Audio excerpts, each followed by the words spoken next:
I'm a 15-year-old guy working at an amusement park in upstate New York. This only happened a year ago, and it still gives me chills thinking about it. It was a crisp October Sunday, one of the last few days the park would be open until it closed until May. It seemed like just another normal day at work. Boy, was I wrong. After checking in and working at my station for about 5 hours, I looked at my watch. 4:55 p.m. was the time. My shift ended in 5 minutes. I felt relieved and exhausted. As I began packing up my things, a man with a scraggly beard and messy hair approached me. He was wearing a gray t-shirt with a few stains on it and black sweatpants covered in holes. I thought to myself, I just need to get through this last one.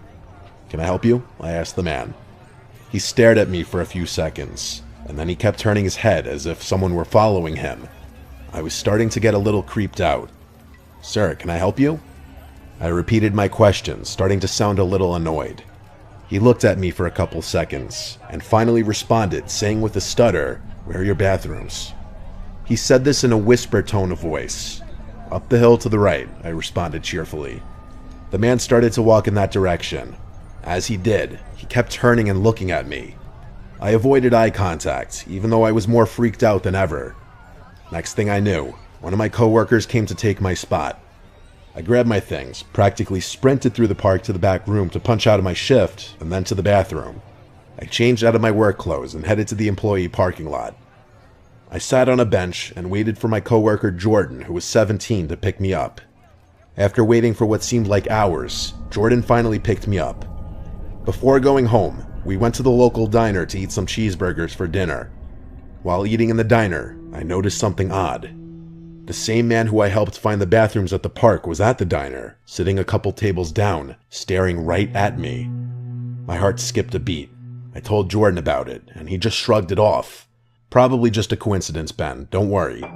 "Yeah," I said, even though I was pretty concerned. After dinner, we got back in the car and started the 35-minute drive back home. At the first red light we came to, I saw something that made my heart skip another beat. There, sitting in his white Honda to the right of us, the man from the park and diner. Sure enough, he was staring back at me. I told Jordan, and he started to worry a little. After arriving to our street, we made sure to take a couple laps around the block to make sure that man wasn't following us.